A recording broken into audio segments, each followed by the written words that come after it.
For the longest time, whenever we talked about food and the environment, sustainability was the big word. But something really powerful is happening right now, literally right under our feet, that goes way beyond that old idea.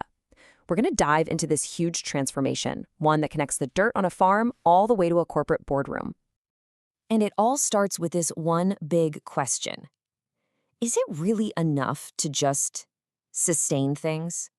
To just keep the status quo for our planet and for our businesses? Well, more and more the answer is a hard no. Okay, so here's the fundamental shift in thinking. The old way, sustainability, was all about doing less harm, trying to reduce our negative impact. But regeneration, that's about actively restoring. It's the difference between trying not to spill your drink versus actually grabbing a mop and leaving the floor cleaner than you found it. What's so fascinating is that this isn't just some philosophy for farmers anymore.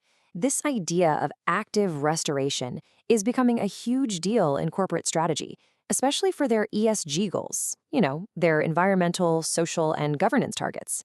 It's a massive shift that really does start from the ground up. So where does this whole revolution even start? Well, it begins with the most underrated hero in the entire climate story, soil. It's the hidden engine that's driving this entire transformation. And that brings us to this core idea, regenerative agriculture. Don't think of it as just a set of rules. It's more like a whole philosophy of farming that's designed to give back to the land.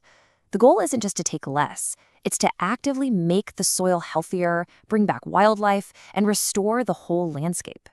So how do farmers actually do this? Well, it's not one single thing. It's a whole toolkit of proven techniques. Things like planting cover crops so the soil is never bare, rotating different kinds of crops to put nutrients back, tilling the soil way less to protect its structure, planting trees among the crops, that's agroforestry, and moving animals around in a way that mimics nature. Okay, but why is this such a huge deal for the climate? Because healthy, living soil is so much more than just dirt. It acts like a giant carbon sponge. It literally pulls carbon dioxide out of the air and locks it safely underground. And on top of that, it filters our water and stops erosion. It's an absolute powerhouse. And get this is what we're up against. About a third of the world's soils have been seriously degraded by modern industrial farming. They've lost their ability to do all those amazing things. This is the damage that regenerative agriculture is designed to fix. All right, now this is where it gets really interesting. This focus on the soil, it doesn't just stay on the farm. It sets off this massive chain reaction that is fundamentally rewiring our entire food system, from the farmer's field all the way to the grocery store. It's basically rewiring the whole thing in three huge ways. First, it completely changes how we measure success. It's not just about how many bushels per acre you can squeeze out, it's about the long-term health of the land. Second, it makes our food supply tougher. Healthier farms can handle droughts and floods way better, which makes our supply chains more secure. And third, it forges this really powerful connection between us, the people buying the food, and the farmers who are healing the land. So that kind of begs the question, right? If this all started with small-scale farmers, why are the world's biggest food companies and retailers suddenly racing to get on board? This isn't a little niche movement anymore. It's becoming a full-blown business imperative. Well, when you look at the corporate drivers, it's actually pretty clear. For one, it's a huge way for them to cut their carbon emissions, especially those tricky Scope 3 emissions that come from their supply chains. It also helps them meet their goals for biodiversity and water. And from a business perspective, it can lead to more stable costs, since farmers need fewer expensive fertilizers. Plus, let's be honest, it helps them get ahead of new regulations that are surely coming down the pike. And it's not just the corporations either.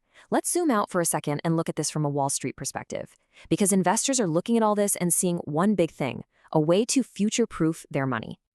You see, for an investor, this isn't just some nice-to-have, feel-good opportunity. No, this is all about risk management. It's a direct, practical way to protect their investments in a world that's getting more unpredictable every year. And this table just lays it out perfectly. Take any major risk in agriculture today: wild weather, crazy price swings for fertilizer, soil turning to dust, supply chains breaking, and regenerative agriculture offers a real, tangible solution. It takes a huge liability and turns it into a more resilient asset. Okay, so we're seeing this whole thing go from a tiny niche movement to a global imperative.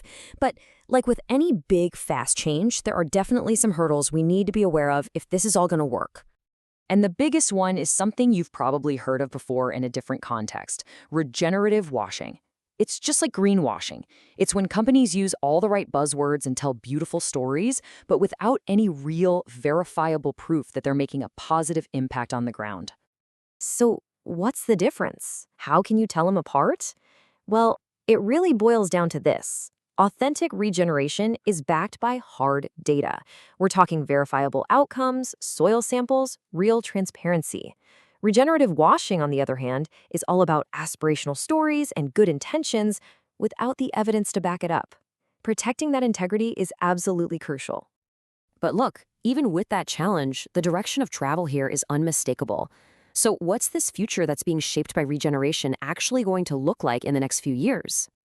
Well, you can bet we're going to see a few big things. We'll see corporate ESG reports that list soil carbon right next to their financial numbers. We're going to see governments offering real incentives to help farmers make the switch. Carbon markets will start paying farmers for the carbon they store in their soil. We'll even see high-tech stuff like AI being used to monitor soil health from space, all leading to huge retailers committing to only source from regenerative farms. And really, it all comes down to this one powerful idea. Think about how the farm-to-table movement totally changed our relationship with food. Well, this new farm-to-ESG movement is doing something even bigger.